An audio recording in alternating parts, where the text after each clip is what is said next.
আর ওদিকে মালদার চাঁচলে খারাপ মানের সামগ্রী দিয়ে রাস্তা তৈরি হচ্ছে, বদলে 4 কোটি টাকা তছরূপ করা হয়েছে এই অভিযোগে রাস্তার কাজই বন্ধ করে দেওয়া হলো। সেবক রয়েছেন, আরও ভালো বলতে পারবেন আমার সঙ্গে। সেবক,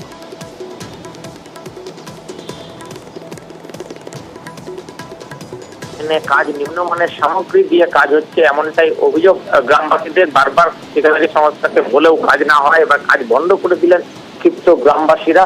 একই সঙ্গে ব্লক প্রশাসনের কাছে লিখিত অভিযোগও জানিয়েছেন তারা।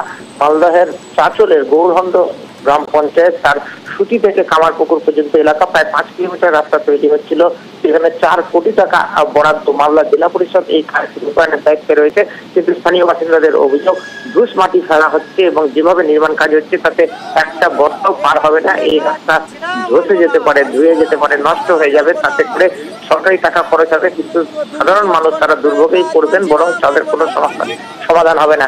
এরপরে তারা ক্ষোভে ফেটে পড়েন এবং কাজ বন্ধ করে দেন। আর জেলা পরিষদ সদস্য আর প্রশাসন জানিয়েছে বিষয়টি খতিয়ে দেখা হবে, তদন্ত করা হবে, তারপরেই প্রয়োজনীয় পদক্ষেপ নেওয়া হবে। ধন্যবাদ। রাস্তার কাজ ঠিক হচ্ছে না, যেগুলো পাথর আছে আধা পাথর আধা মাটি, ঠিক আছে। আর এর থেকে রাস্তাটা মানে জমির বরাবর রাস্তা হচ্ছে, এগুলো রাস্তা কি টিকবে না, রাস্তার উপর দিকে জল বোয়াবে। আমাদের অভিযোগ যে সুতি থেকে যে গড়ন রাস্তাটা হচ্ছে IRDF এর প্রায় 4 কোটি টাকার কাজ, একদম মাটি দিয়ে কাজ করছে।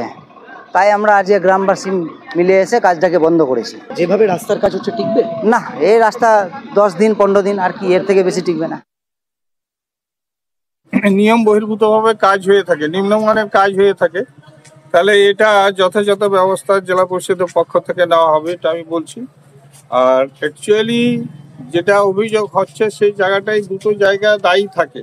সেটা হচ্ছে যে যেমন ইঞ্জিনিয়ার থাকে দেখাভালের জন্য, এখানে ঠিকাদার থাকে কাজ করার জন্য।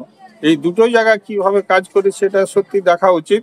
আর যদি এইরকম নিম্নমানের কাজ হয়ে থাকে তাহলে যথাযথ ব্যবস্থা আমাদের জেলা পরিষদের নেওয়ার আশ্বাস দিই।